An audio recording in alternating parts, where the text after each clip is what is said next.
po. Good morning po kay Kuya po. Good morning po sa ating po mga nanonood. Ang tatanong ko po, nagkaroon po ako kasi ng parang mga puti-puti po sa magkabilang patilya po. Tapos po, pati hanggang dun po sa may batok.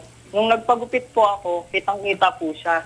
May nagsabi po, parang an-an nga daw po. Hindi po kaya dahil po sa balakubak po. Mark, nandito ang ating resident cosmetologist na si Doc Sara na sasagot sa iyong mga kinukonsulta. Doc Sara? Yeah, good morning sa iyo, Mark. Oo. Ang complaint mo ay yung parang pamumuti or hypopigmentation dun sa may patilya at saka dun sa may likod, ano? Gusto kong malaman sana kung yung dun sa likod ba, dun din sa may area na mabuhok? Opo, opo. Okay, Yun po sa may pinag-ahitan po nung ano po.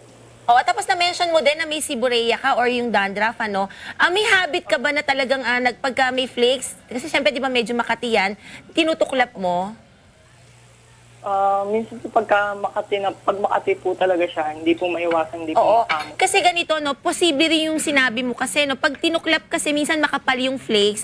Pag sobrang kapal ng natanggal mo na flake, sometimes yung flake niya na nakadikit dun sa balat talaga, pag malalim ang pagkakatanggal mo, umaabot dun sa layer na kung saan nandun yung mga cells na nagpo-form ng dark pigment or yung melanocytes. Pag nakarating ka kasi dun sa level na yun, talagang mamumuti siya. Oo. So, ngayon ang maganda sana makapagpunta ka sa sa isang dermatologist kasi ang gagawin niyan, may pinapapahid kasi na gamot, ang tawag doon ay oil of bergamot, okay? Ang spelling ng bergamot, but i-pronounce it bergamot.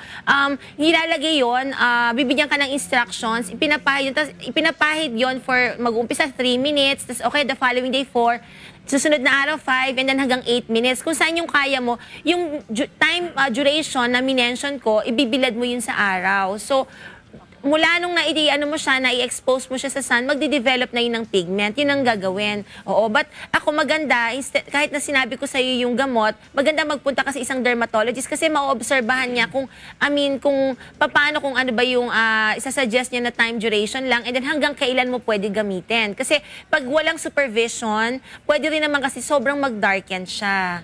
Okay, so maganda, magpumunta ka sa isang doktor. Pero huwag ka mag-alala, kayang i-manage yan, Mark.